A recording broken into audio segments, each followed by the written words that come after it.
मगर मैं कितना अकेला। उसमें एक नगमा था जो किशोर कुमार जी की आवाज में रिकॉर्ड किया गया और इसे अदा करने वाले थे अशोक कुमार जी, क्योंकि फिल्म के हीरो वही थे।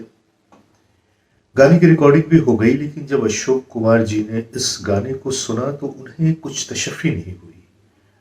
उन्हें ऐसा लगा कि इस गाने में वो चीजें नहीं है जो वो चाहते हैं। तो अशोक कुमार ने कहा तो ऐसा ना करें कि हम रफी साहब से इस गाने को रिकॉर्ड करवा लें।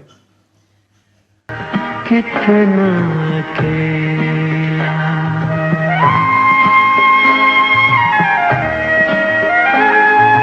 इतने। अब ये बात किसी न किसी तरह से किशोर जी को मालूम हो गई।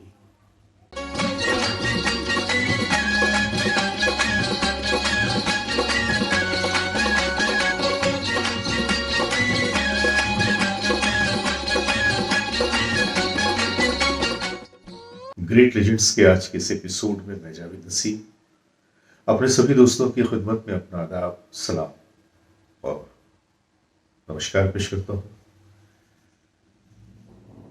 आज मैं आपको लिए चलता हूं सन 1966 में बनी हुई एक फिल्म तूफान में प्यार कहा। यह फिल्म 1966 में बनी थी और इसके डायरेक्टर थे फनी मजुमदार और इसके हीरो थे अशोक कुमार और हीरोइन थी नलिनी जयवंत।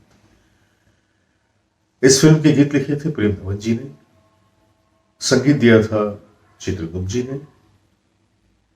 और जब इस फिल्म के गानों की रिकॉर्डिंग शुरू हुई, गाने रिकॉर्ड होते गए, तो उसमें एक नगमा था जो किशोर कुमार जी की आवाज में रिकॉर्ड किया गया और इसे अदा करने वाले थे अशोक कुमार जी, क्योंकि फिल्म के हीरो वही थे।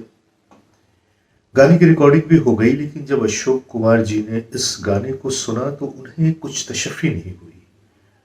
उन्हें ऐसा लगा कि इस गाने में वो चीजें नहीं है जो वो चाहते हैं।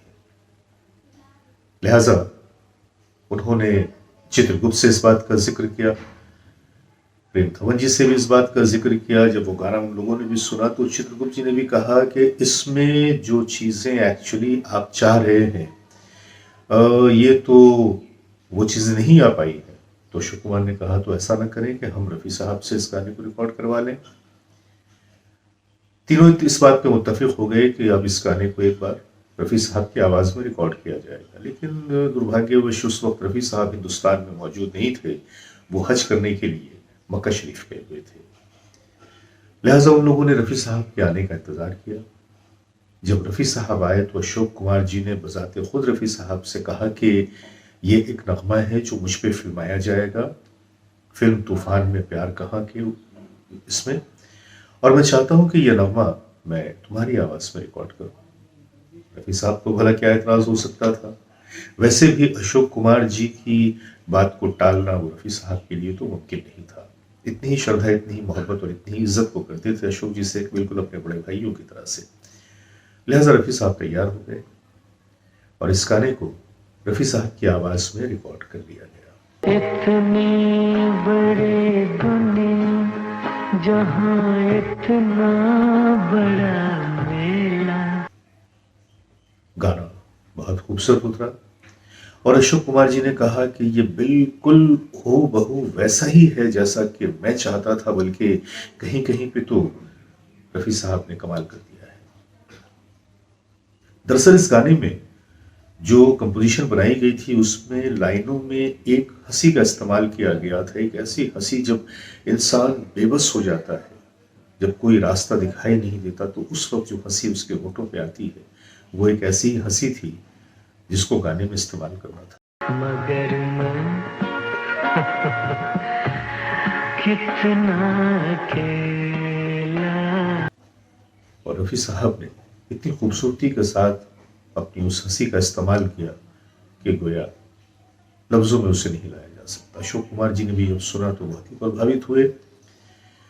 अब ये बात किसी न किसी तरह से किशोर जी को मालूम हो गई।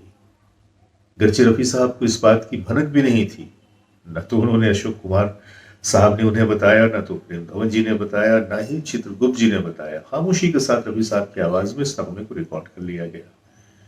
लेकिन बात छुपती कहाँ है? जब किशोर कुमार जी को इस बात का पता चला कि ये नगमा मेरे रिकॉर्ड करने के बावजूद रफी साहब की आवाज में रिकॉर्ड किया गया है, तो उनकी आना को बड़ी ठेस पहुंची। उन्हें बहुत ही दुख हुआ कि उनके बड़े भाई ने उनके साथ ये नाइंसाफी किया है और उनकी आवाज में नगमे को रिकॉर्ड करने के बाद उसे रफी साहब की आवाज में रिकॉर्ड करवा दिया। इस बात को लेके वो नाराज भी हुए, उन्हें तकलीफ भी थी। लेकिन बाद में उन्हें पता चला कि रफी साहब का इसमें कोई दोष नहीं। रफी साहब को तो पता भी नहीं था कि यह नगमा किशोर कुमार जी की आवाज में रिकॉर्ड हो चुका है। अशोक जी ने उन्हें अप्रोच किया और रफी साहब ने वो नगमा गा दिया। इस तरह से किशोर कुमार जी का गुस्सा शांत हुआ। लेकिन यहां पे समझने वाली बात यह है कि वो लोग कितने आला थे कि जो अपने काम के सिलसिले में इस हद तक काम को श्रद्धा से देखते थे और इतनी इबादत करते थे कि कभी भी काम की क्वालिटी के मामले में कोई भी कंप्रोमाइज करने को तैयार नहीं थे। और यही वजह थी कि किशोर कुमार, जो अशोक कुमार के अपने छोटे भाई, और उनकी आवाज में ये नगमा रिकॉर्ड करने के बावजूद अशोक कुमार जी को जब लगा कि उनके छोटे भाई ने उस नगमे में वो इंसाफ नहीं किया जो वो चाहते हैं, वो कारीगरी नहीं दिखाई जो वो चाहते हैं, तो उन्होंने अपने भाई के रिकॉर्ड किए हुए गाने को दोबारा रफी साहब की आवाज में रिकॉर्ड किया। नगमा बड़ा ही खूबसूरत है, बड़ा ही रेयर है। आज इस नगमे की थोड़ी सी झलक मैं आपके सामने पेश कर रहा हूं।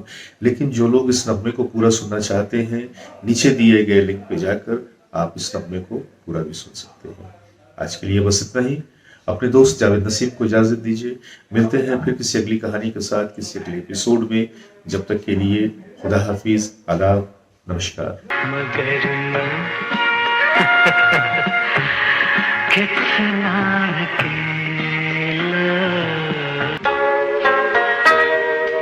ऐ दिल घड़ी भर तो मिलके करे